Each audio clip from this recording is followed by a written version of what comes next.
Hello, hello, hello. Welcome you all to your own educational channel that is OBGY Dr. Pooja's. And I am extremely sorry कि इस video को काफ़ी delay हो गया है because I was busy with some new beginnings and wish me luck please. And जैसा कि आप सब जानते हैं हम कॉन्ट्रासेप्शन सीरीज डिस्कस कर रहे थे, तो आज हम जानेंगे लॉन्ग एक्टिंग रिवर्सिबल कॉन्ट्रासेप्टिव्स और जिसमें हमारा मेन फोकस रहने वाला है ऑन इंट्रा यूट्राइन डिवाइसेस पर। सो क्विकली एक बार इसे फिर से रिवाइज कर लेते हैं कि लार्क या लॉन्ग एक्टिंग रिवर्सिबल कॉन्ट्रासेप्टिव्स होते क्या हैं। बेसिकली ऐसे मेथड्स होते हैं जिन्हें महीने में एक से कम बार एडमिनिस्टर करने की ज़रूरत पड़ती है। इसमें 3 कैटेगरीज मीन्स 3 आई इंक्लूड होते हैं। Number 1 I is injectable, next I is implants and third I is intra uterine devices. So अगर हम बात करें ओवरऑल एडवांटेजेस ऑफ लार्क के बारे में, तो इसे हम याद रख सकते हैं by a mnemonic CDEF with non contraceptive benefits. तो C is cost effective overall.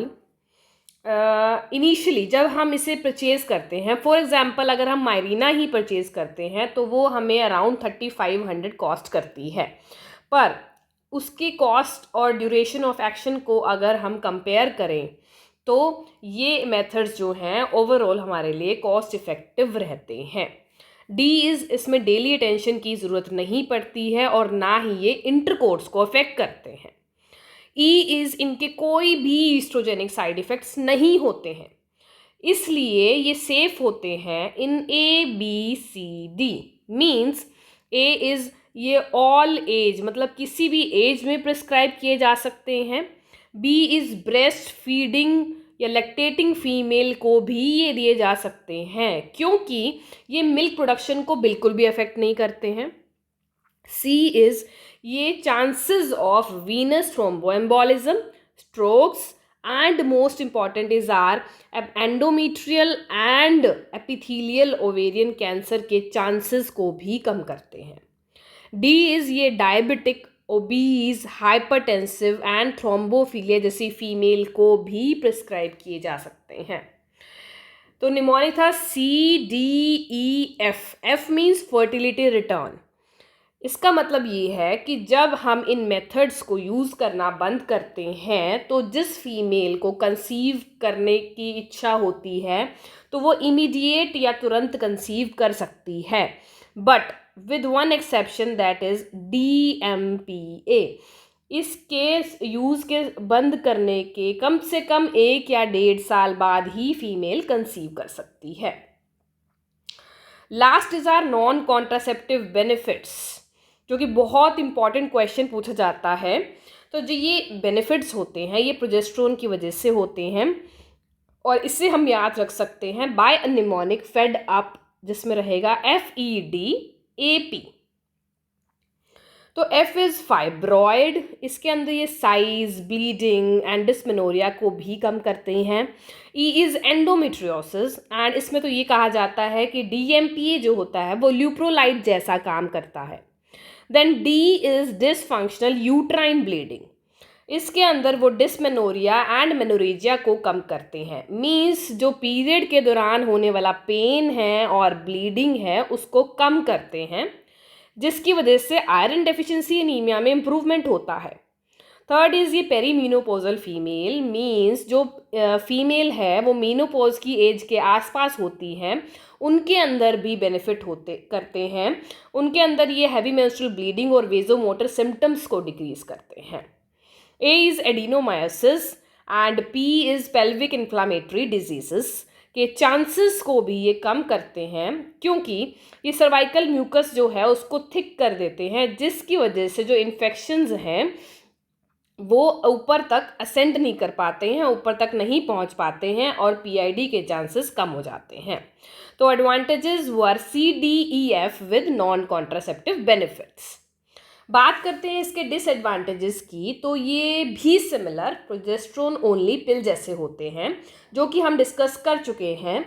तो इसका निमोनिक है वेट गेन भाई एज इन ब्रदर, तो वेट गेन जो होता है वो अराउंड 2 to 3 kg रहता है due to fluid retention, means कि बॉडी में पानी का ठहराव हो जाता है, इस वजह से वेट गेन हो जाता है। एंड इसी वजह से फीमेल जो है वो ब्रेस्ट में पेन की कंप्लेंट कर सकती है, means breast tenderness. H is headache, A is alter mood, and most common and most important disadvantage इसका जो रहता है वो है इर्रेगुलर वेजाइनल ब्लीडिंग। ये जो है वो होता है एंडोमेट्रियल थिनिंग की वजह से।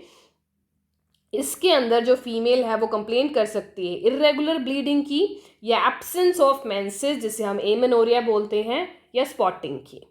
तो डिसएडवांटेजेस वर वेट गेन भाई। और जैसा कि आप सब जानते हैं इंजेक्टेबल इम्प्लांट्स हम डिस्कस कर चुके हैं। आज हम जानेंगे अबाउट द इंट्रायूट्राइन डिवाइसेस कि इसे 4 जनरेशन्स में डिवाइड किया गया है। एंड मेन फोकस रहेगा कॉपर कंटेनिंग डिवाइसेस में, जिसमें हम 380A एंड मल्टीलोड 375 को कंपेयर करेंगे, गाइनीफिक्स के बारे में जानेंगे, ये कैसे काम करते हैं, देन इसे कब इंसर्ट किया जाना चाहिए, देन स्टेप्स ऑफ इंसर्शन क्या रहते हैं, एंड किस किस चीज़ की हमें कॉपर टी इंसर्ट करते वक्त ज़रूरत पड़ती है। देन स्टेप्स ऑफ इंसर्शन में हमारे 5 स्टेप्स रहते हैं। देन 375 का इंसर्शन कैसे होता है, and most important is our postpartum या फिर जो पोस्ट प्लासेंटल इंसर्शन। ये जो है वो फ्रीक्वेंटली आस्क्ड क्वेश्चन रहते हैं। Then is our contraindications, advantages, disadvantages and complications. So intrauterine devices जो होते हैं वो लॉन्ग एक्टिंग रिवर्सिबल कॉन्ट्रासेप्टिव्स होते हैं। ठीक है, इसे हम 4 जनरेशन में डिवाइड किया गया है। फर्स्ट जनरेशन जो होती है जैसे कि Lippes loop, and I am damn sure कि आपने ये नाम ज़रूर सुना होगा, पर इन्हें आजकल यूज़ नहीं किया जाता है। तो आगे बढ़ते हैं सेकेंड जनरेशन्स पर, जो कि कॉपर कंटेनिंग होती है। इसमें number 1 is copper T 380A, जिसे हम पैरागार्ड बी बोलते हैं, and second is our multiload 375।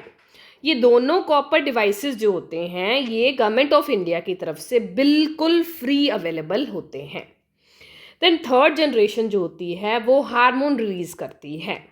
Number 1 is our Progestasert, and second is Mirena जो कि लीवोनॉर्जेस्ट्रोन सिक्रीट करती है। जो न्यू जनरेशन्स आईयूडीज़ हैं वो है 4th जनरेशन, जिन्हें हम फ्रेमलेस आईयूडीज़ भी बोलते हैं।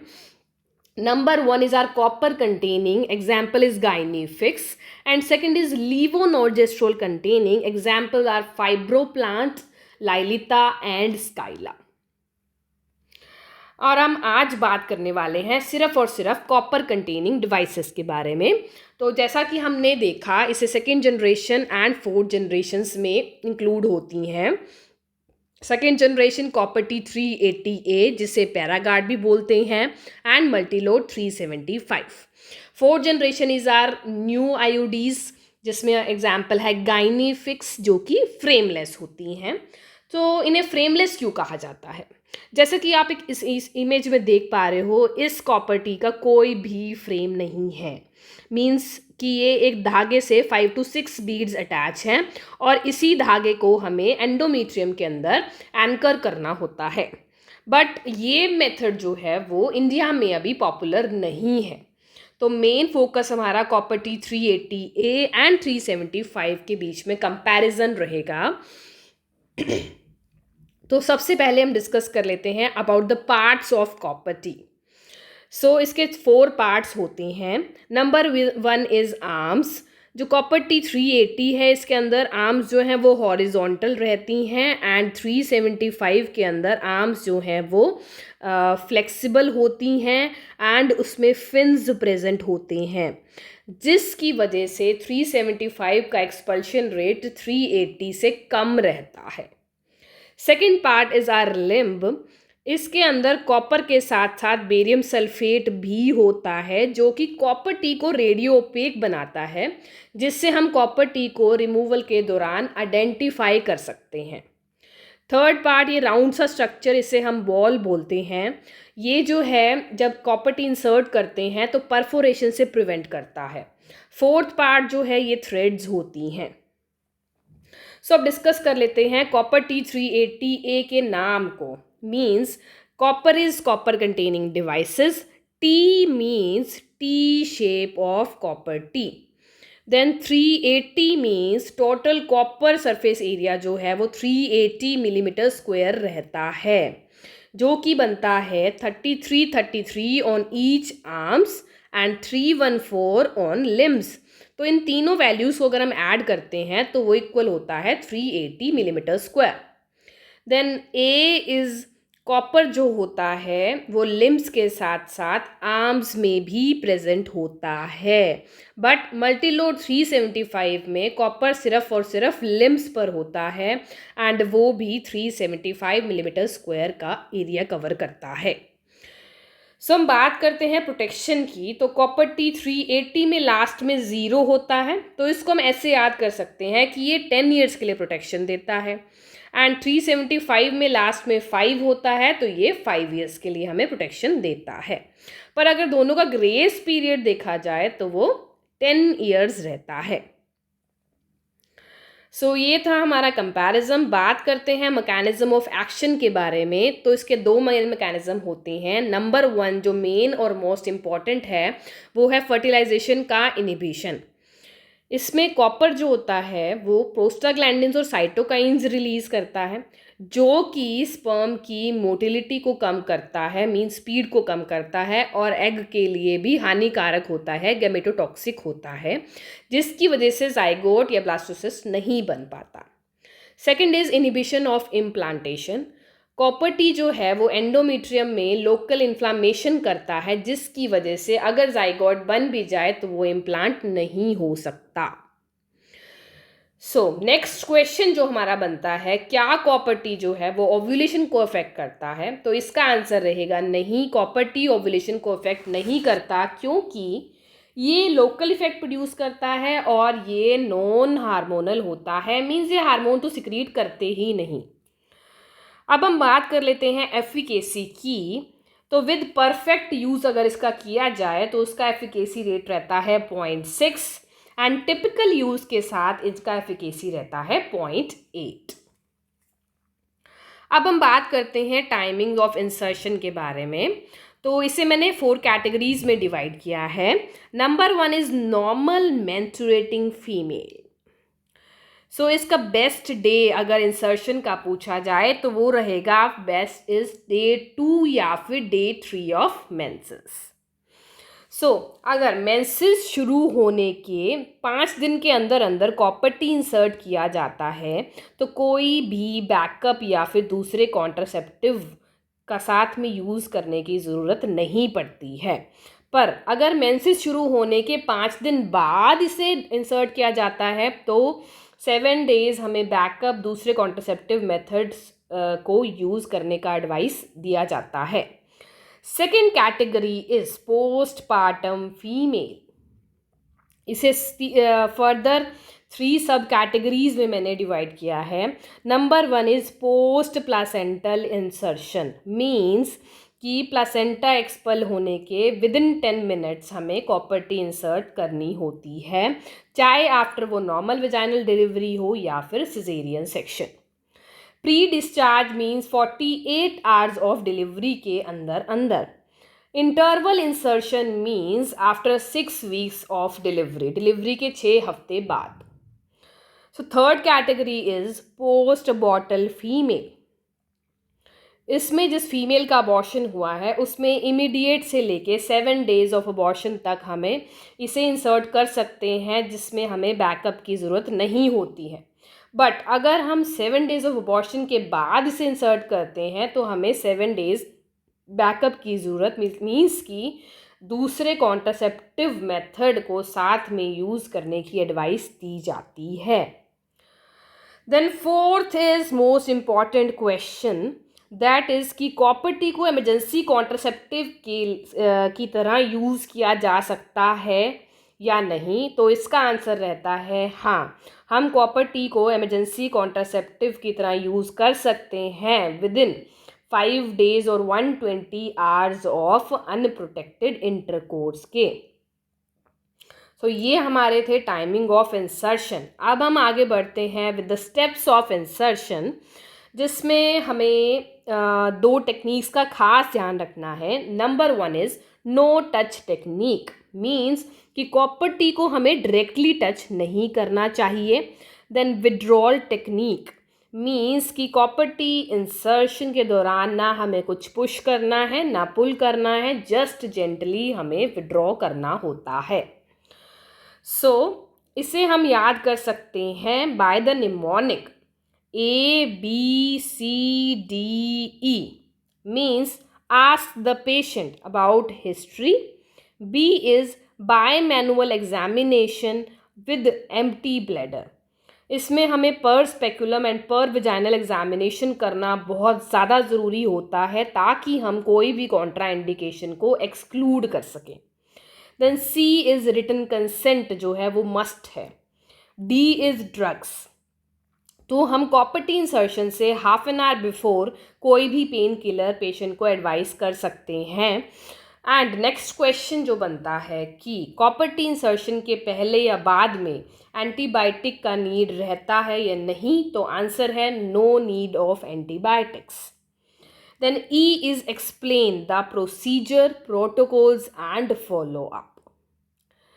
नेक्स्ट मोस्ट इम्पॉर्टेंट क्वेश्चन जो रहता है कि हमें किस किस इंस्ट्रूमेंट्स या सामान की ज़रूरत पड़ती है फॉर कॉपर टी इंसर्शन, तो ये हम देखेंगे। First is our sterile pair of gloves. Second is copper T kit, जिसके अंदर एक प्लंजर होता है जो कि एक सॉलिड वाइट बार होता है। सेकंड होता है एक hollow tube with blue colour का फ्लेंज या गार्ड, जिसे हम इंसर्टर बोलते हैं। And third part is copper T. तो first is gloves, second is copper T kit, third is our bowl with antiseptic solution and gauze pieces, and fourth is sponge holding forceps, fifth is our sim speculum, sixth is our Ellis tissue holding forceps, seventh is our uterine sound, and eighth is our scissors to cut the thread. So हमें 8 instruments की requirement रहती है। तो steps of insertion में हम देखें तो हमें 5 स्टेप्स फॉलो करने होते हैं। तो first is to clean the vulva, vagina and cervix.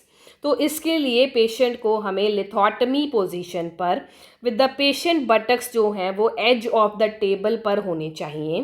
फिर हम पोस्टीरियर वजाइनल स्पेकुलम को इंट्रोड्यूस करते हैं एंड स्पंज होल्डिंग फोर्सेप्स, जिसके अंदर हमारा गॉज पीसेस होते हैं, विद एंटीसेप्टिक सॉल्यूशन से हम वल्वा, विजाइना एंड सर्विक्स को क्लीन करते हैं। Then second is to hold the anterior lip of cervix with the help of Allis tissue forceps से हम एंटीरियर लिप ऑफ सर्विक्स को पकड़ते हैं। थर्ड इज हमें यूट्रो सर्वाइकल लेंथ को मेजर करना होता है with the help of uterine sound, जो कि हम पेन लाइक फैशन में इसको इंट्रोड्यूस करते हैं, जिससे हमें यूट्रो सर्वाइकल लेंथ के साथ साथ यूट्रस का पोजीशन भी पता चलता है। So second step is fitting the device before insertion. Copper T insert करने से पहले इन डिवाइसेस को हमें फिट करना होता है by using no touch techniques, कि हमें कॉपर टी को डायरेक्टली टच नहीं करना होता। सो इसमें हमारे फर्दर 3 स्टेप रहते हैं। नंबर 1 इज़ पहले कॉपर टी को हम इंसर्टर में डालते हैं और फिर उस इंसर्टर की लेंथ को हम यूट्रो सर्वाइकल लेंथ से एडजस्ट करते हैं और फिर हम प्लंजर को इंसर्टर में इंसर्ट करते हैं। सो किस तरह से कॉपर टी को इंसर्टर में इंसर्ट किया जाता है? सबसे पहले हम कॉपर टी के पैकेट को हाफ वे खोलते हैं, जैसे कि आप इस इमेज में देख पा रहे हैं। देन हम अपनी 2 फिंगर्स को कॉपर टी के आर्म्स के अगेंस्ट पुश करते हैं, जिससे कि कॉपर टी की दोनों आर्म्स जो हैं वो आपस में मिल जाती हैं, या फिर आप कह सकते हैं कि स्क्वीज़ हो जाती हैं।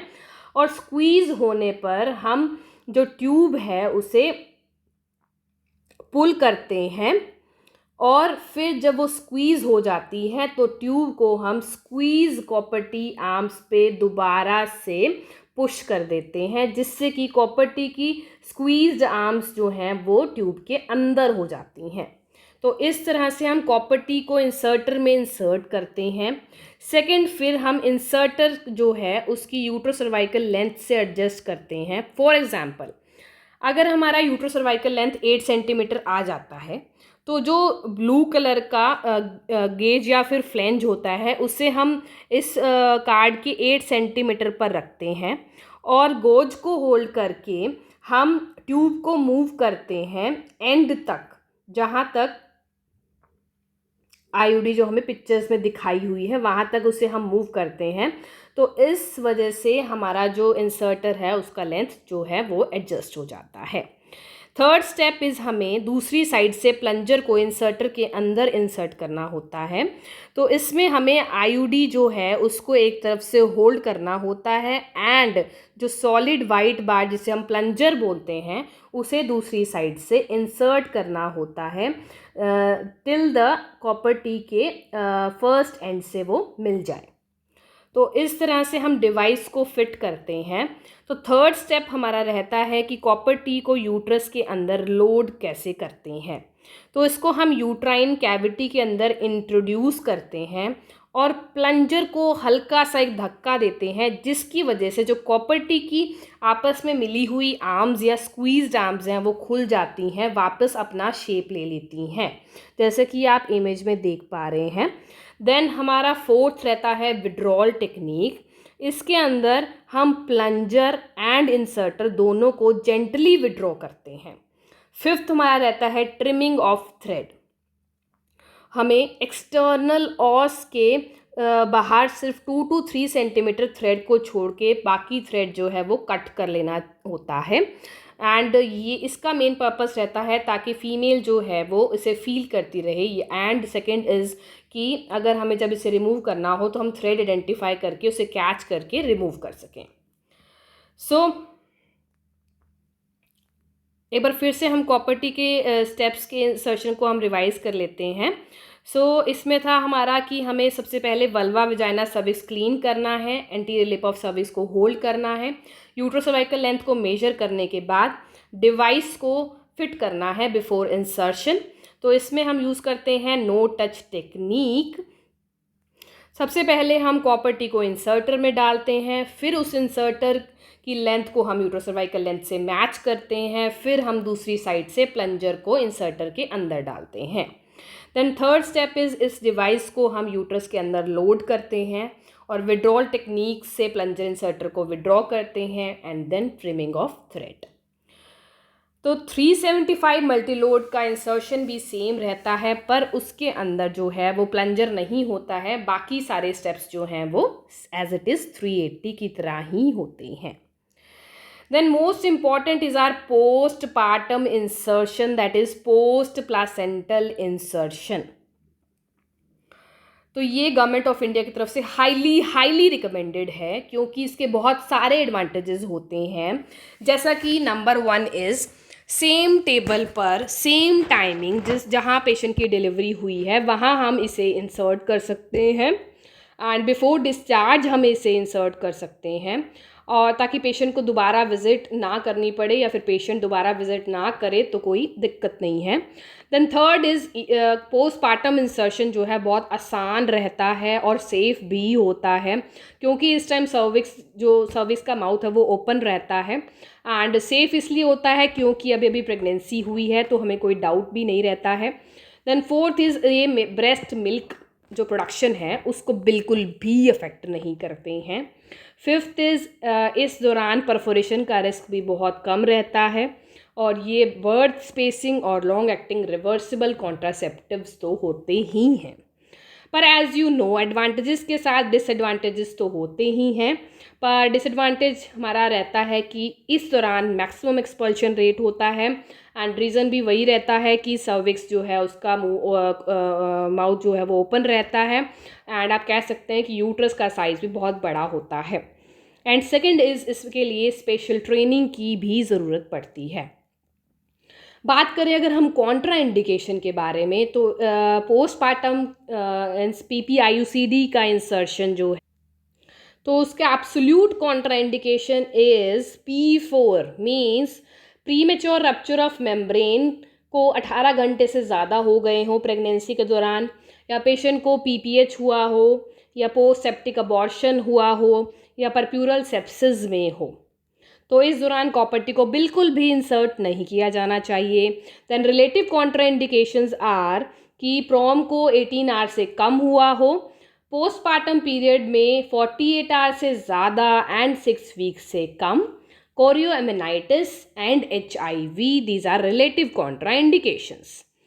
एंड अगर हम बात करते हैं कि पोस्टपार्टम इंसर्शन के लिए क्या क्या रिक्वायरमेंट होता है, तो number 1 is sterile pair of gloves, and second is our bowl with antiseptic solution with gauze pieces, third is our sponge holding forceps, and fourth is our sim speculum, and last and most important is our Kelly's forceps। तो इसके बारे में अगर आपको detail जानना है तो मैंने अपनी इंस्ट्रूमेंट्स वाली वीडियो में इसे अच्छे से डिस्कस किया हुआ है। बाकी Kelly's forceps जो होती है उसमें कोई भी कैच नहीं होता है। अब हम बात करते हैं स्टेप्स ऑफ इंसर्शन के बारे में। तो PPIUCD के लिए भी रिटन कंसेंट बहुत ज़्यादा ज़रूरी होता है, एंड अगर हमारा active management of third stage of labour जो है वो कंटिन्यू रहना चाहिए। थर्ड इज़ हमें कोई भी PPH या फिर कोई भी कॉन्ट्रा इंडिकेशन है उसे रूल आउट करना होता है। तो अब शुरू करते हैं कि इसे कैसे इंसर्ट किया जाता है। तो number 1 is same as copper T insertion, that is cleaning the vulva, vagina and cervix with lithotomy position और विद बटक्स जो हैं वो एज ऑफ द टेबल पर होने चाहिए। देन होल्डिंग द सर्विक्स का interior lip with sponge holding forceps. यहाँ पर Allis tissue forceps advice usable नहीं किया जाता क्योंकि प्रेगनेंसी में uterus and cervix both are soft, तो इसे स्पंज होल्डिंग फोर्सेप्स से होल्ड किया जाता है। Third is most important, that is copper T को Kelly's फोर्सेप में होल्ड करना होता है and with no touch technique, means कि कॉपर टी को हम डायरेक्टली टच नहीं करेंगे। तो इसमें भी पैकेट को हाफ वे ओपन किया जाता है एंड Kelly's फोर्सेप से कॉपर टी को टी पॉइंट से होल्ड किया जाता है। देन सेकेंड स्टेप जो होता है कि हम इसमें असिस्टेंट को बोलते हैं कि पेशेंट के एब्डोमेन को थोड़ा प्रेशर दे या फिर यूट्रस को थोड़ा प्रेस करे, जिससे कि फीमेल का यूट्रो सर्वाइकल कैनाल जो होता है ना वो स्ट्रेट हो जाता है और कॉपर टी इंसर्शन ईजी हो जाता है। Then with the help of Kelly's forcep हम कॉपर टी को इंसर्ट करते हैं। एंड थर्ड स्टेप जो रहता है कि हमें Kelly's को विड्रॉ करना होता है। जैसे ही हम फंडस तक पहुंचते हैं जो कि हमें दूसरे हैंड से जो रेजिस्टेंस फील हो जाता है, तो हम Kelly's को ओपन करते हैं और उसे right side away from the copper T shift कर देते हैं और फिर से हम Kelly's फोर्सेप को बंद कर देते हैं ताकि निकालते वक्त कोई भी टिश्यू बीच में एंट्रैप ना हो, और फिर हम Kelly's को विड्रॉ कर लेते हैं। So these were the 3 steps. And most important question जब पूछा जाता है क्या PPIUCD इंसर्शन के बाद थ्रेड्स को ट्रिम किया जाना चाहिए, तो इसका आंसर रहता है नो, क्योंकि इस समय यूट्रस ही इतना बड़ा होता है कि कॉपर टी अलॉन्ग विद पूरा थ्रेड जो है वो यूट्रस के अंदर होता है। सो बात करते हैं फॉलोअप की। तो इसमें जो पेशेंट है उसको हम नेक्स्ट पीरियड या फिर आफ्टर 3 to 6 वीक्स बुलाते हैं और उससे हम साइड इफ़ेक्ट्स और फीलिंग ऑफ थ्रेड के बारे में पूछते हैं। अब बात करते हैं कॉन्ट्रा इंडिकेशन की। तो उसका निमोनिक रहता है please don't put copper T in uterus. तो एब्सोल्यूट कॉन्ट्रा इंडिकेशन को हम याद कर सकते हैं with please don't put copper T in uterus. P is 5P। First P is premature rupture of membrane more than 18 hours. Patient अगर pregnant है या फिर PPH हुआ है, पोस्ट सेप्टिक अबॉर्शन हुआ है या फिर परप्यूरल सेप्सिस की पेशेंट है। Then D is dysfunctional uterine bleeding, क्योंकि कॉपर टी इंसर्शन जो है वो वेस्कुलैरिटी को बढ़ाता है जिसकी वजह से मेनोरेजिया या फिर पीरियड्स के दौरान होने वाली ब्लीडिंग इंक्रीज हो सकती है और डिस्मेनोरिया भी बढ़ सकता है। Put P is our pelvic TB या फिर करंट पेल्विक इन्फ्लामेटरी डिजीज, क्योंकि कॉपर्टी एक फॉरेन बॉडी है जो कि इन्फेक्शन कॉज कर सकती है। And C is our cancers, that is cervical, endometrial, choriocarcinoma जिसे हम जेस्टेशनल ट्रोफोब्लास्टिक नियोप्लेजिया बी बोलते हैं।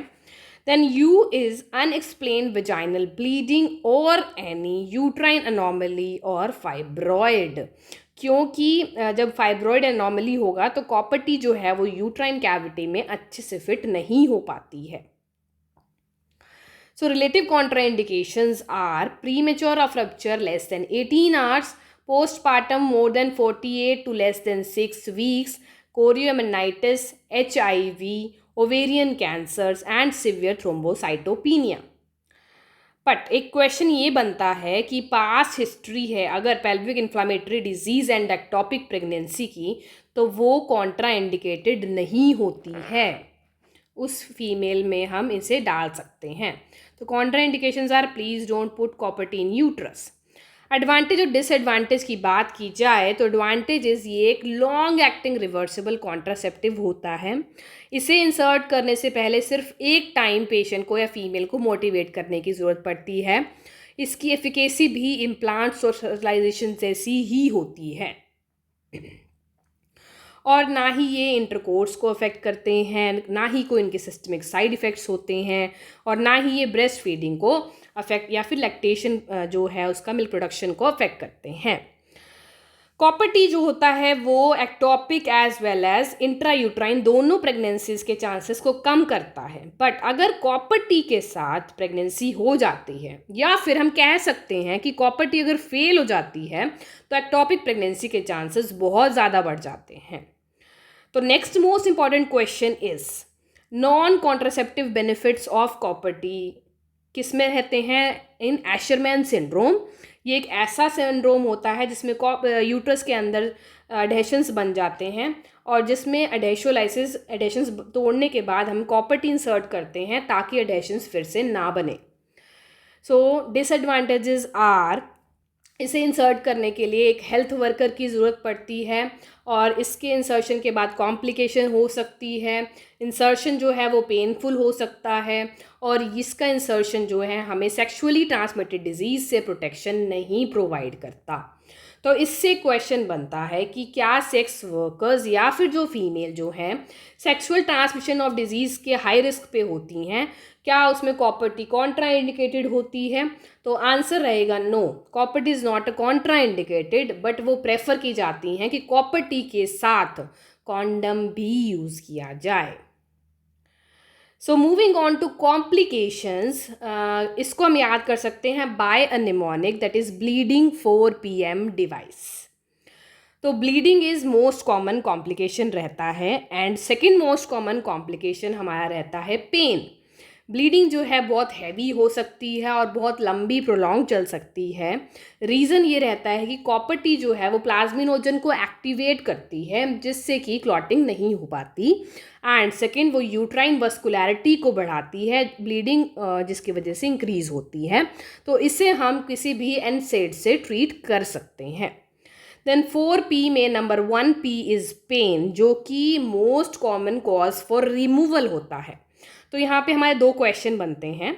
Number 1 is most common complication, that is bleeding, and most common cause for removal वो होता है pain. Second P's are perforation, जिसका rate रहता है 0.1%, और जो कि ड्यूरिंग इंसर्शन मैक्सिमम चांसेस होते हैं। Third P is pregnancy. Fourth P is pale female. Then 2M is menstrual irregularity and missed copperty. Then is our device. D is difficult removal. E is expulsion, जो कि spontaneous हो सकता है और maximum first 3 cycles या postpartum period में होता है. V is vaginal discharge. I is infections.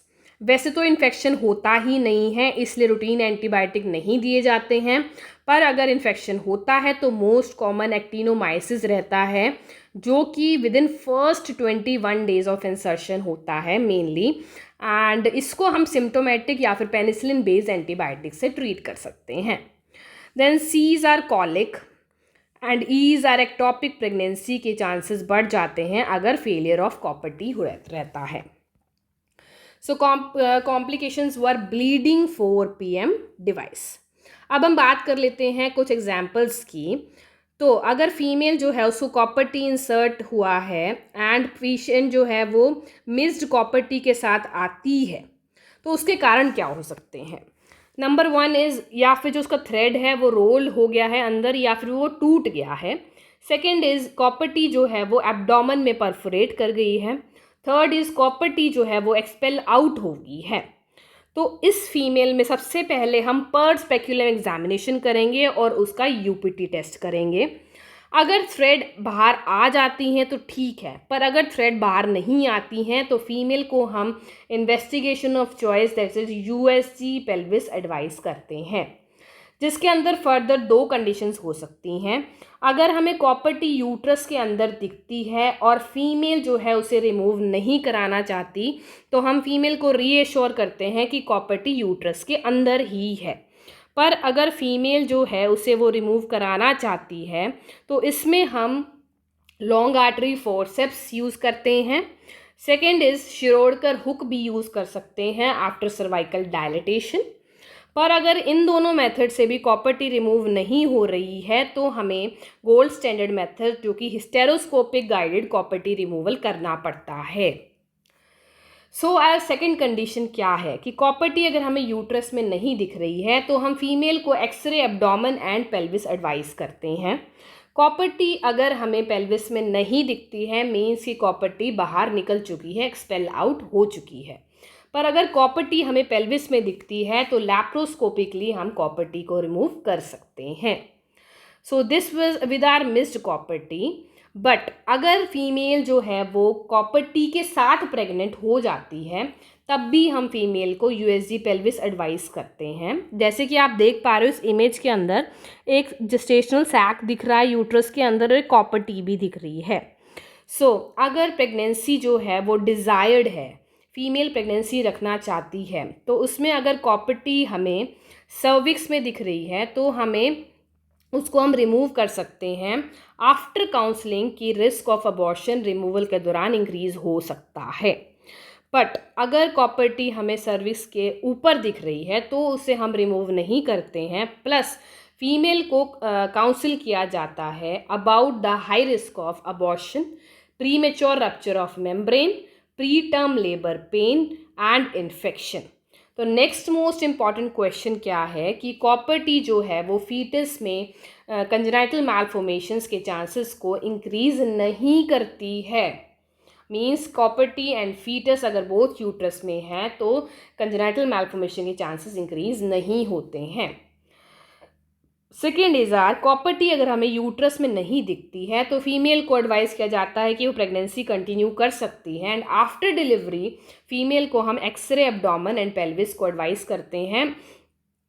And further same है जैसे हमने पीछे डिस्कस किया वैसे हम फॉलो करते हैं. अगर प्रेगनेंसी फीमेल को नहीं चाहिए तो हम उसको medical termination of pregnancy advice कर सकते हैं.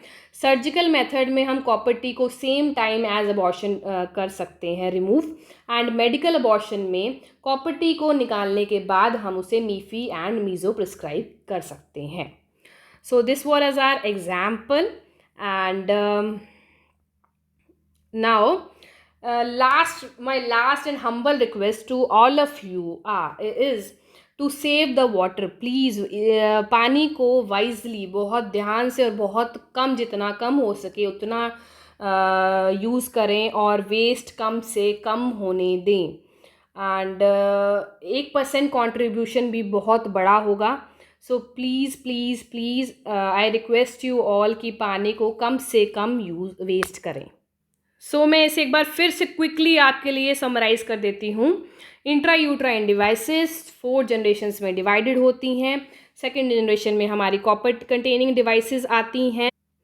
कॉपर कंटेनिंग में copper T 380A and Multiload 375 आती है. Main mechanism of action inhibition of fertilisation रहता है and second is inhibition of implantation.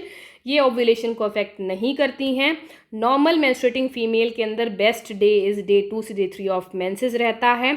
इसे हम इमरजेंसी कॉन्ट्रासेप्टिव टिल 5 डेज तक यूज़ कर सकते हैं।